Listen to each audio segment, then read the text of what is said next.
Hello and welcome to Our Dark Materials, a podcast recapping the HBO/BBC series His Dark Materials.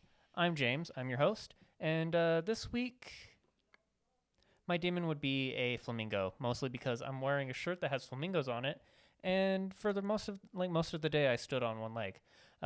With me is my co-host Josie.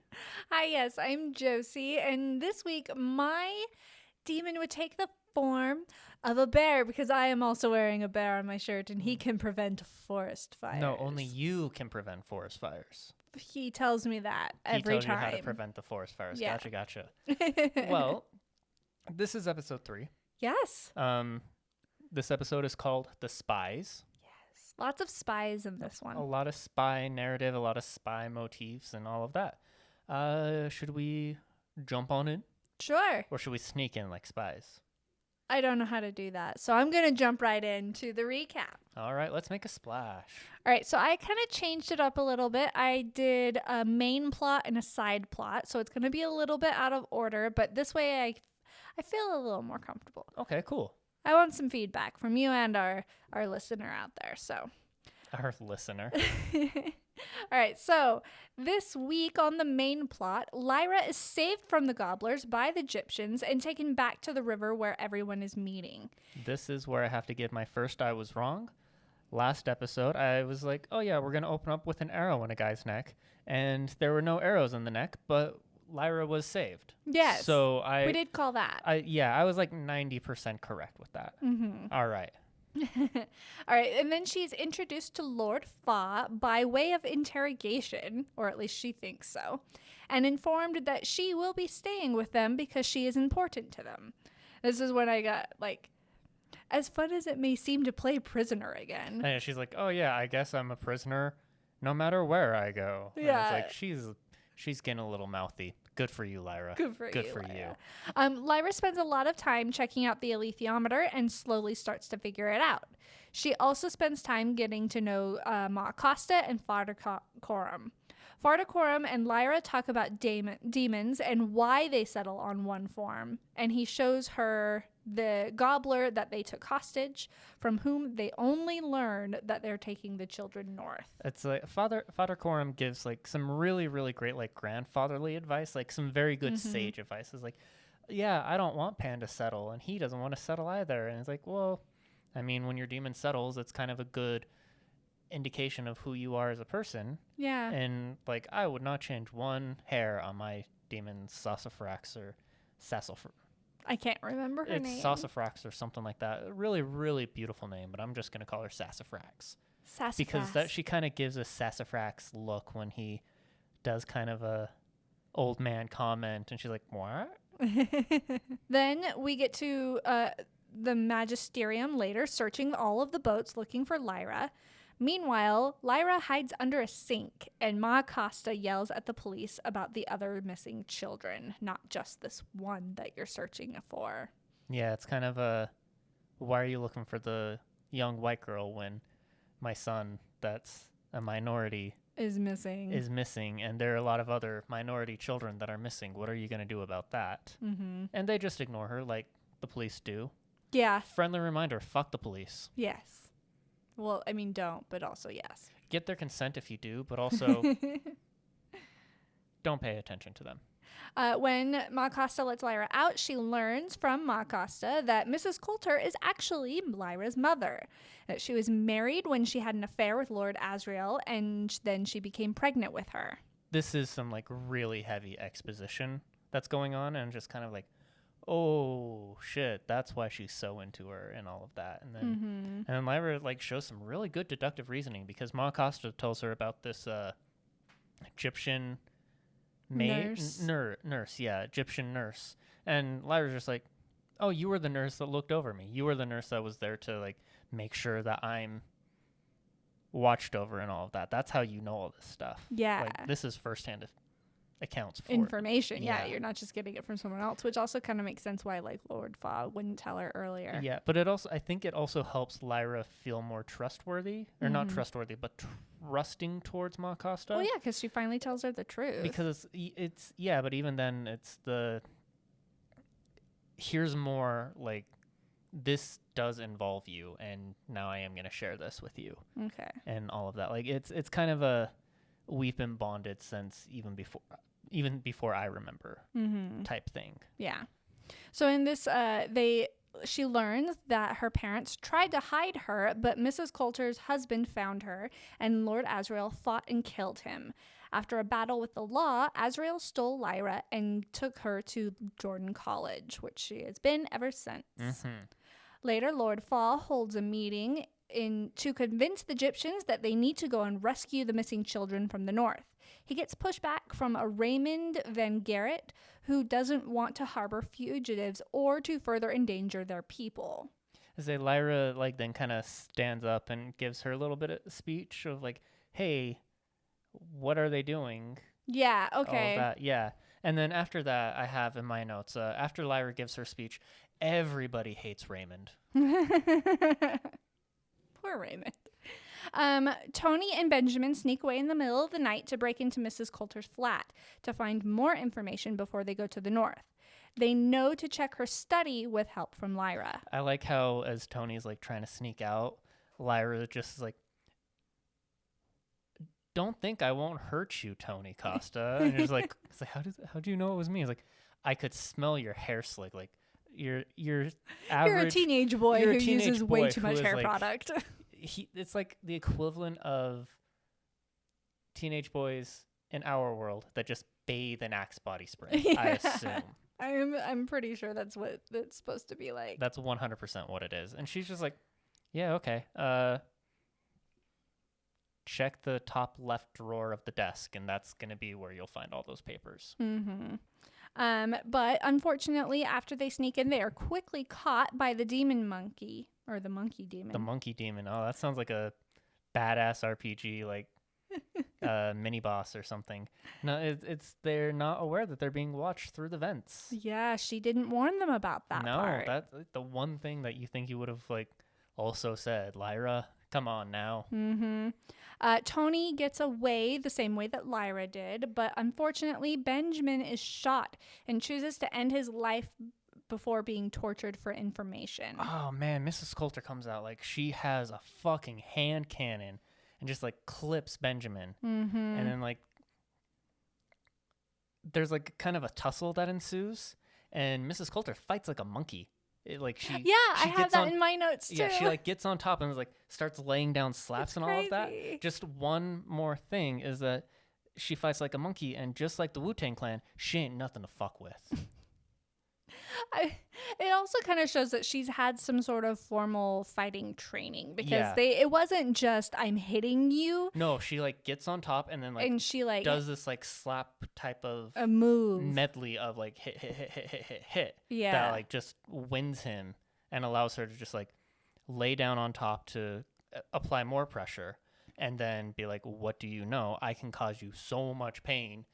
And of course, he's able to get away, and then it's I won't betray my family for nobody, and basically just takes a header down the elevator shaft. Yeah.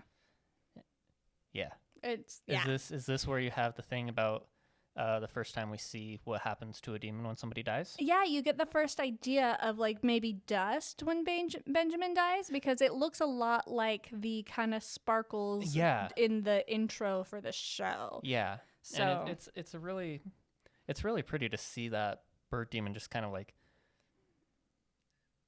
just dissolve and then float away through the fingers of the monkey demon. That was a really pretty and the monkey shot. Was very interested in it. Yeah, I mean, wouldn't you be too? Oh, absolutely. 100%. It's kind of this is what I will return to, kind of a thing. I turn into a sparkly dusty Sparkles. Thingy. Oh, you get to turn into fairy dust? Awesome. Well, where's your happy thought?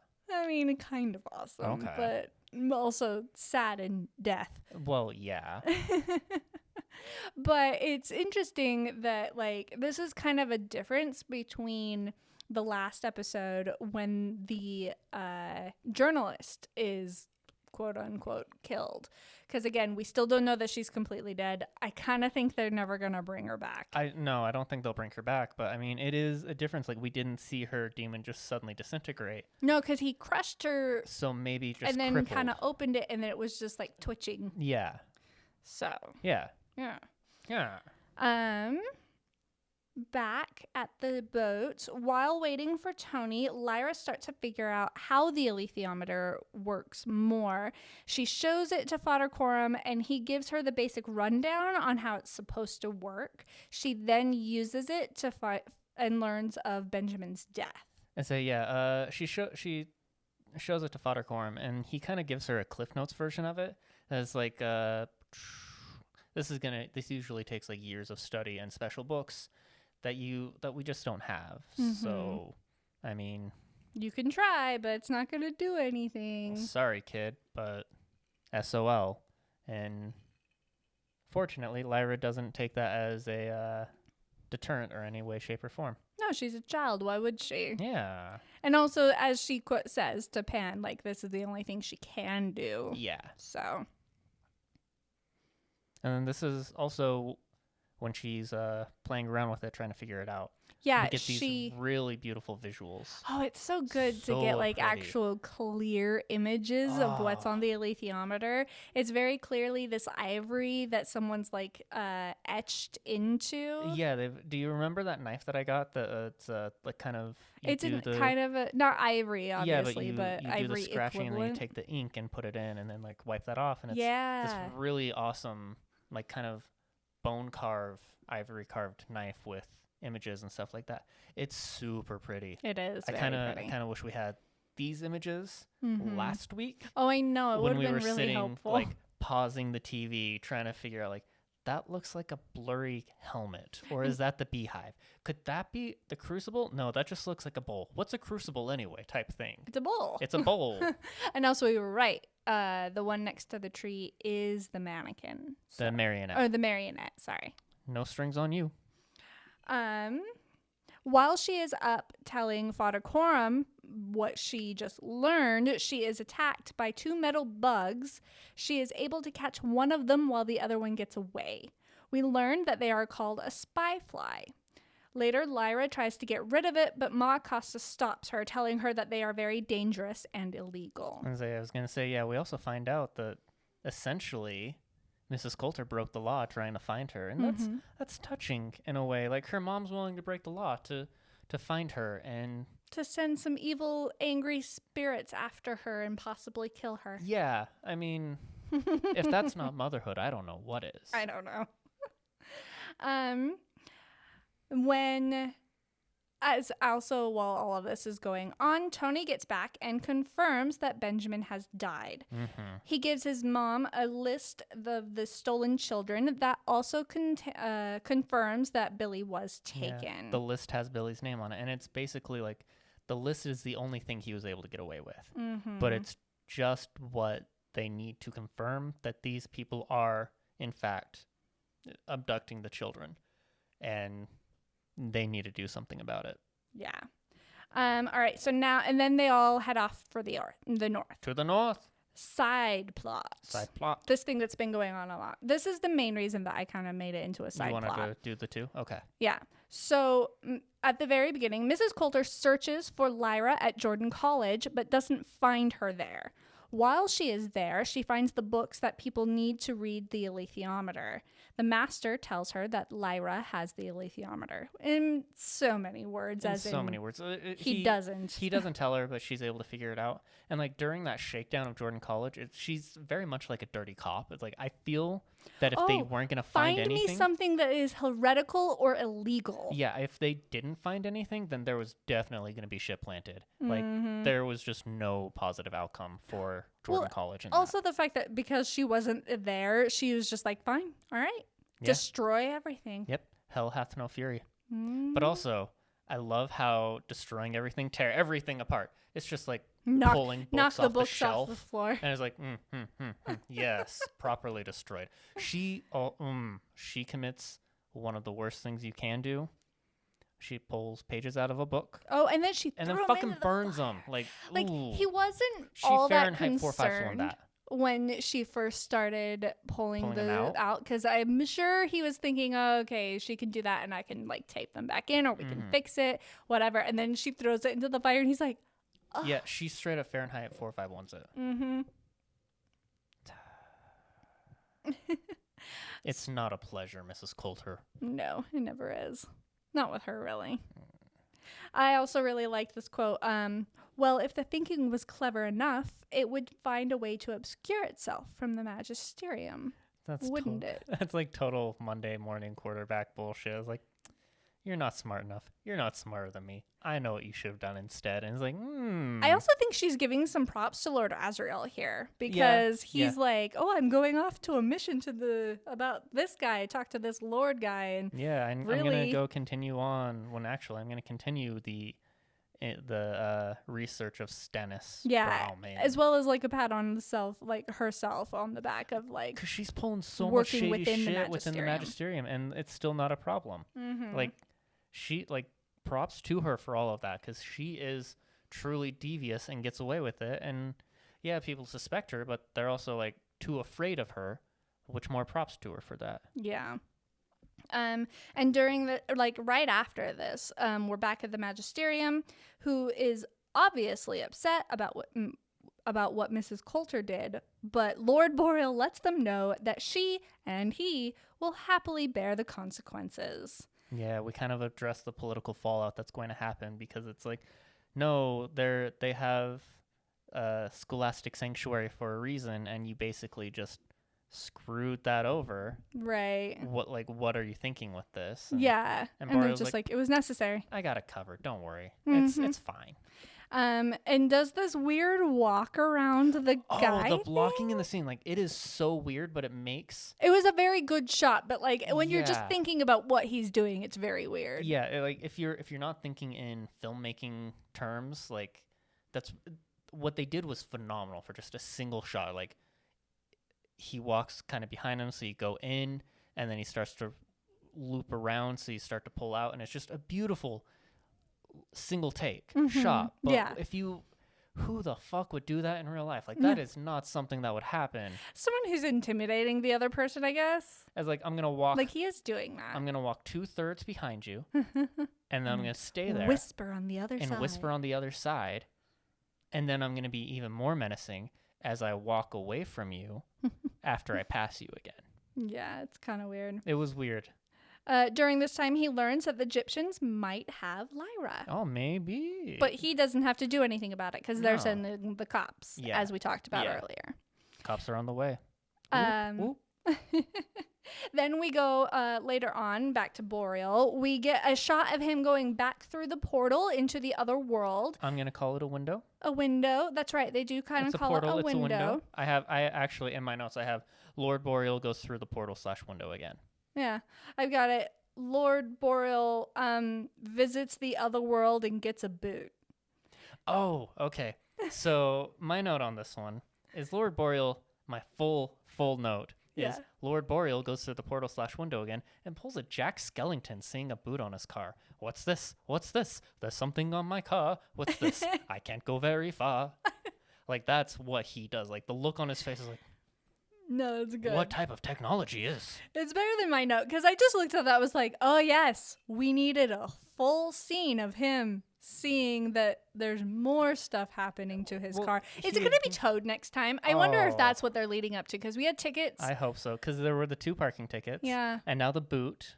And it's maybe like showing just how long he's left it there. Yeah, but to get the boot off his car, he probably had to pay money to get it removed, and then. So maybe he's like back to square one. Maybe. Did you notice what type of car he drives? Oh, the Tesla? Because if you didn't notice in this scene, you'll find out in the next scene, I assume, is him driving up the countryside. Yep. To that beautiful off the grid, like just hidey hole thing. But you see, like he drives a Tesla. It's nice to see somebody from another world, conscious about the effects of global warming and doing everything that they can to help like prevent it becoming worse and worse. You know that asshole just owns a Tesla because it's like the cool rich thing to do. I mean, it looked like a Model No, it wasn't a Model S. It looked like a Model X. So the cheaper. it's not the cheaper one. It's still a fucking Tesla. But Exactly. I mean, yeah. Right. So anyway, he's actually there to go visit his lackey, where he finds out. Lackey. You haven't really named him. No, he hasn't named him. It's his. Yeah. I'm gonna call him his IT guy. That His works. IT guy. That's what he's doing. Yeah. He's ITing. So he goes and visits his IT guy. I'm still gonna call him his lackey in my notes. Well, I mean, where he's no Morris Moss, so. It's true. Where he finds out that the man with the osprey demon, whose name is John Perry in this world, is actually from his world without demons. But how is that possible? He has a demon. And that he left a family of a mother and a son, the mother who has a history of mental health problems. And he worked in the Royal Guard. The Royal Guard. We're going to put a tack in that because I want to revisit that in the spoiler section. Okay. I'm Yeah. sure the people in the non-spoiler section loved hearing that. Well, no, because it's a little bit more information about John Perry. Well, we do get a little bit more information in this part because Mhm. as soon as he leaves, Lord Boreal meets up with a mysterious man. Hold up. Oh, I'm sorry. He leaves, like he steps outside and he sends a booty call message in the middle of the day asking if somebody can meet up. Hey, you up? Yeah, sends booty call. You up in the middle of the day.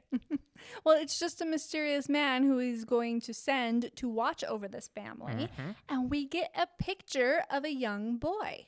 Well, youngish. Young-ish. He looks older than Lyra. By maybe about a year or two. Yeah. Then we're back to Mrs. Coulter.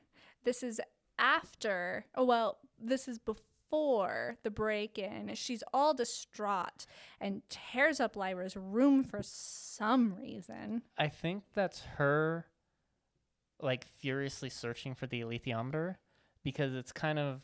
Wait, she thinks that she left it? Oh, You think? It could be a possibility that she finds out that Lyra had the alethiometer, and then it's kind of a... She ran away so quickly. Would this still be here? And it's not. Right. Spoiler alert, it's not. like they didn't know that. Yeah. But I think that was her kind of frustratingly looking to see if it was left there. She wasn't necessarily looking for it, but just seeing if it was still there or not. Yeah. But being super dramatic about it. Oh, yeah. And, like, she does that, tearing up Lyra's room. She then gets very drunk and scares her monkey demon. I, too, like to drink heavily and stand on the edge of high cliffs. That's, like, it's a giant building. Yeah. Yeah, it's a high-rise. Good Lord. And, of course, this is a callback to when she said that she doesn't like heights because she could never get rid of that thought and urge to jump. In the back of her mind to jump. And she kind of, like, weebles and wobbles, but she doesn't fall off, so... And it's sad. Like, I legit feel bad for her demon. I know that he's evil and attacked Lyra in the last episode, but... And this is before he knows what happens to demons That's when you die. He doesn't even know that he's going to be dusted if she falls off. Oh, you know by now that they've, like, seen demons they've die. seen it. He's seen plenty of She's people just die. evil, and that's not even, like, a spoiler. That's just... You know. Oh, go figure. The motherly figure in this book about religious icons and iconography is evil. All right, and so as she is being all drunk out on her balcony, I'd say, yeah, her balcony. she Her patio. unlocks the spy flies that we saw earlier. Well, not earlier at this point. And they get a good old sniff of Lyra. She has one of Lyra's dresses that she wore laid out, and she has the two spy flies that she lets out, and they just kind of like crawl around on it, and then they fly off into the sky. Yep. And then shortly after or later, Benjamin and Tony break into her place. We talked about that. And then after, we get to see Mrs. Coulter, like, moping around her apartment with her guards there. And Lord Boreal comes to visit. She has some hardcore security because some assholes broke into her place and she had to fend for herself. Which, like, yeah, okay. I mean, I'm not meaning to call Tony and Benjamin assholes, but they are people point of view that broke in. And from her point of view, like, she's a single woman in the city. and she has money. Why not? Why not employ some new security features? I know, because we saw this from the other like point of view. It's very much, oh, she's the evil one, but like from her point of view, someone broke into her apartment. We don't know if she didn't, like, she knew they weren't going to hurt her. But she did know that Benjamin was Egyptian. Yes. She does ask who sent Egyptian boy, and then continues to Also, refer like to him the as super boy. racist. Like, I understand that it's supposed to be this age different thing, but like he is a black kid, so. I have a thing. Also, like real short for this, Lord Boreal and she are talking, and that's when the spy fly returns, and then she's found Lyra. Oh, she knows where they're at. So before we go into our alethiometer section, I just want to vocalize one like kind of family tree lineage type theory that I have right now. So Lord Fa, John Fa, if he is Benjamin's dad, because he kind of takes the news about Benjamin pretty hard in this episode. Yeah, he If does. he's Benjamin's dad, and Benjamin is Billy's dad from the very, very first episode. Billy that was taken by the Ma Costa's gobblers, son, Ma yes. Costa's son. And then kind of like a stepfather to Tony. Like, I could see that being the lineage. Because that would kind of explain the sort of intimate, but not like, ooh, sexy moment. But it was still like a familiar intimacy in the first Yeah. episode when John Fa is trying to console Ma Costa Yeah. about Billy. Let me give you a counter Counter thought? Okay. Yeah. on that, because I think the age difference between Benjamin and Ma Costa is too big. Are you saying the younger men can't date older women? I don't think she's really a cougar type woman. I mean, But again, like in this like community, obviously it's like family is a whole, Yeah. not individual family units. What if Lord Fa is, yes, Benjamin's father, but also Billy's father? I mean, what if? I feel like that's quite an age difference, but I mean, good for him if he's able to do that. It's less of an age difference. He looks like he's barely 18. But also good for whomever. Ma Costa is I also don't think any of this certified- matters. Yeah. They're not going to clear any of this up no. in the show. Ma Costa is a certified babe, and is not to diminish her or bring her down just to her looks, because she is, I think, the best feminist portrayal in this series so far. Because you get to be whatever you want to be. Yeah, because she's super supportive of Lyra doing whatever she wants and being who she wants. Yeah. But not in a overbearing way. Mm-hmm. I liked that. I liked it really too. liked that scene. Also, she's magic in the Egyptian kitchen. Yeah. Pretty sure it's just flour. Flour and something, yeah. Flour on an open flame. But still, it was really cool. That was a really cool scene, and I'm glad I got to do a callback to that. But yeah, I like mine. I'm not going to poo-poo on yours, but Yours makes me uncomfortable. I think you're misjudging ages. Okay. All right. So before we jump off into the alethiometer, is there any other thing that we want to talk about, like non-spoilery differences? I would like to talk about our lovely podcast network that we're a part of. Alright. And that means that no, I don't have anything else to talk about. All right, so we are a part of the Hello Sweetie podcast network. If you would like to listen to other episodes, other podcasts kind of like ours but different, go to hellosweetiepodcastnetwork.com. And you'll see a bunch of other podcasts that you can check out. Yes, and Like for the- example, this week I was on another podcast in the network. It's called Rebootleggers. It's coming out this week. Yay. Oh, cool. We talked about Halloween Town, and we rebooted it into a completely different movie. Oh, that's awesome. Go listen, it's fun. I mean, if you're going to be bringing up Rebootleggers, you're not my real dad, Scott. All right. I don't know what else to go. Stop it. There's always the titular podcast for the network with the Hello Sweetie podcast. Yes. There is your other podcast, Oh, yes. Petticoat Lane. Petticoat Lane. We talk about vaginas. You are welcome to listen to it, even if you don't have a vagina. It is for all of us to learn things about it. There's a lot of good information. Like, you will learn a lot. There's also a comic book podcast called Funny Books and Firewater, where they read comics and drink liquor and discuss it. And they also give you a drink recipe. I think, if I remember right, they pair the comics that they're talking with a drink recipe, and they let you know how to make it so you can drink along. That's while very listening. cool. Yeah. You should definitely check them out. But yeah. All right. Also, at this point, I would like to remind everyone, if you email us, I will read and reply and sometimes read those emails on air.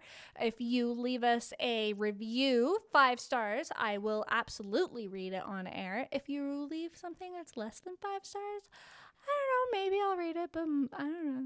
We'll look at it. We won't see. necessarily read it on the show. 5 stars, say whatever the hell you want, and we'll probably, not probably, we will read it. Mm-hmm. Let me know if you liked the way I recapped it in main plot, side plot. Yeah. So what's that email that they can send any comments or questions or discussion points to? ourdarkmaterialspod@gmail.com. Awesome. You can also, there's a contact us on the webpage. Click that, send it in. ourdarkmaterials.com. ourdarkmaterials.com, and that will send us a message as well. And just put like Our Dark Materials or blah, blah, blah, whatever in the subject. We're also on YouTube, so you can leave comments leave there. a comment, all that fun stuff. All right. All right, let's check our alethiometer. Hello, sweetie. What would you little maniacs like to do first? Hello, little boys, little toys. What a bunch of a-holes. Guess who's back? Back again. Sweetie's back. Tell a friend. That's right. Hello, Sweetie podcast is returning with brand new episodes starting August of 2019. That's right. You heard that correctly.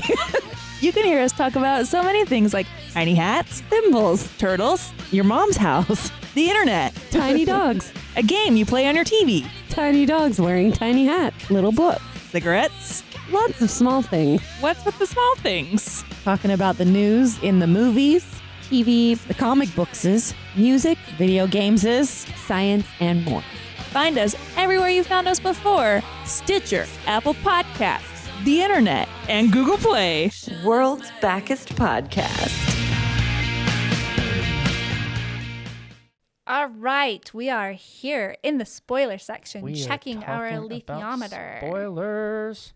All right, number 1, very, very, very, very first spoiler, and it's more of a major difference with the book. So I guess not so much a spoiler, but in the opening scenes where Lyra is captured and then saved, it's a huge departure because this is when we very first see what happens to a demon when its other half is killed. Because in the book, one of the people trying to net Lyra up is shot through the neck with an arrow, and they spend a bit of time like describing what happens, like Lyra watching the demon be in pain and then start to just like disintegrate and float away and all of that, and we don't get to see that until much later on in the episode. Right, but I think they traded that out so that we could actually see what happened to Benjamin. Yeah. Since in the book, he isn't, like, he is a character. They do talk about him, but we don't get to know him like we have in the show.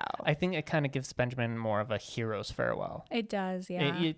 Benjamin dies for something as opposed to just like Being dead so being that killed. Lyra can read the alethiometer. Yeah, being killed, and then we find out about it secondhand through Lyra's alethiometer reading, and then the returning party member who also dies. I'm very glad they didn't kill off Tony. Yeah, but they definitely switched Tony for this other like, I think his name is like Peter or John or something like that. He's named, but he's just named just to be killed. Yeah. So I'm just going through my notes and seeing what I marked as read as spoilers or not. Yeah, totally. So this is going to be jumping us to when the cops are raiding the Egyptians. Oh yes, that was very different. Very different. Like this whole episode was a like huge departure from the books, and I liked that departure. Yeah, Like it's they were nice. they're both their own creatures. Mm-hmm. Like this would be the demon to the books, or vice versa, Yeah.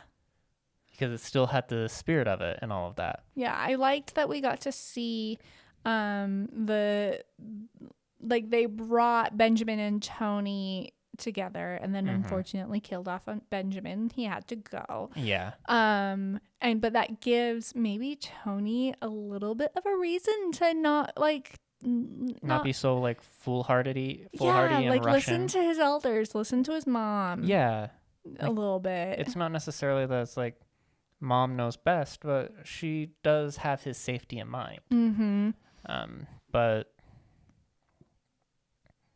all of that being said, it's to the point where the cops are raiding the Egyptian boats, and I was like, oh shit, it's the cops, stash her. In the books, they make a point to point out that it's Lyra's hidden in this box lined with cedar, and that Cedar the wood, yeah. cedar, the scent from the cedar kind of like lulls demons to sleep, and that's why she's not found out by the police demons, who are in the form of the demons who are dogs for the police officers.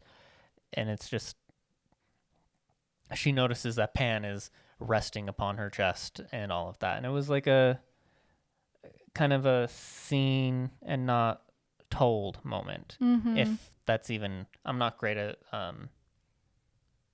identifying wood by sight or anything like that. No. But it was really cool with that one. Yeah, and it's the part in the book talked about it is like Ma showed her the lining of the secret passage, cedarwood, which had a I was just about to say this right. Soporific effect on demons. And it was true that Pantalaimon had spent the whole time happily sleeping by Lyra's head. Yes. So they made that scene a lot scarier in the show for her. Yeah. It's kind of like the banging on, like, are they going to find her? Are they going to find her? But they didn't find her. Nope, they didn't. So that's good for that. Also kind of seems like they left her in there for longer than they did in the books. We'll make sure that everyone's gone. No one's like keeping an eye as they leave and stuff like that. Yeah. All right, my next big thing is the exposition about Lyra's parents. We find out that Mrs. Coulter is Lyra's mom. Yes. For sure. We know for sure. In this episode, it's Ma Costa that tells her the story. But in the book, it's John Fa and Father Coram. But mostly John Fa, and it's after it takes place, like not way, but they have the Egyptian roping, and then after that, Lyra is asked to come back into the back room, and that's where she finds out about her parents, and she finds this out is also about the both time parents. conversation that she has, and then she shows him the alethiometer. Yeah. And they tell her, like, give her a kind of basic rundown on how it works. Pretty much the same as in the show, but like different parts. In the show, each part of that, like that one scene, got its own special beat, and that kind of made it a little not easier to follow, but narratively less to take in at one point. Yeah.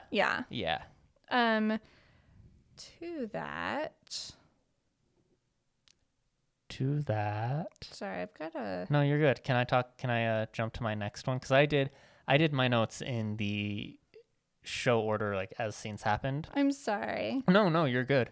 My next marked in red for spoiler is Mrs. Coulter drinking heavily up on her balcony. Yeah, of they her definitely patio. have nothing like that. With but then again, they her- barely even go back to her during this time. Yeah, like I like how they really fleshed out Mrs. Coulter's voyage and all of that. There's some very heavy foreshadowing in like the third book. So should I go into it or no? I don't know. I don't Like, know. so this is book spoilers. We already kind of, like, I hope that everybody who's here knows what happens in the third book, or Yeah. at least doesn't mind, but we don't have to go heavily I won't go into heavy into it.